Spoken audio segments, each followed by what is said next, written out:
Ang sakit na tulo o gonorrhea ay isang nakakahawang sakit na dulot ng isang uri ng bakterya na kumakapit at namumuhay sa ari ng isang tao. Kadalasang walang pinapakitang sintomas o senyales, ngunit kung meron man, ito ay nakikita o nararanasan sa ari ng isang tao. Bukod pa rito, maaari ring lumabas ang mga sintomas sa iba pang bahagi ng katawan. Bago natin simulan ang video na ito, huwag kalimutan mag-subscribe sa aming channel para sa mga health and love life lessons at huwag kalimutan pindutin ang bell button para laging maging updated sa aming mga bagong videos. Narito ang ilang senyales na magaling na ang iyong sakit na tulo. 1. Pagkawala ng pangangati. Ang pangangati o panglalakit sa paligid ng apektadong lugar ay nabawasan o nawala. Kung ang pangangati ay nawawala, maaaring tanda ito na bumubuti ang kondisyon. 2. Nabawasan ang pamumula. Ang pamumula ng balat sa lugar na apektado ng sakit ay humuhupa. Ang normal na kulay ng balat ay nagsisilbing indikasyon na ang impeksyon ay wala na.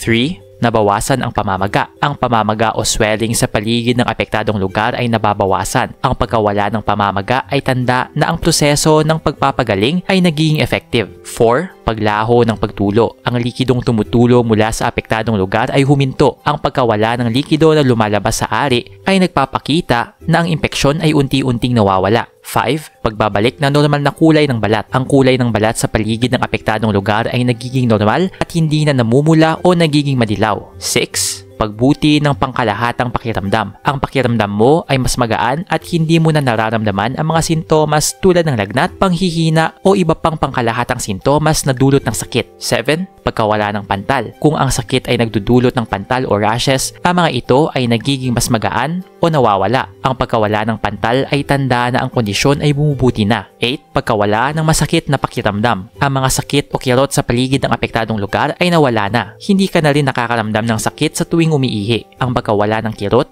ay nagpapakita na ang kondisyon ay bumubuti na. Pero para makasigurado na gumaling ka na, mahalaga pa rin kumonsulta sa isang doktor upang masiguro ang iyong kalusugan at ganap na pagaling. Nag-enjoy ka ba sa video ito? Please hit the like button and subscribe sa aming channel para sa iba pang video tulad nito. Salamat sa panonood!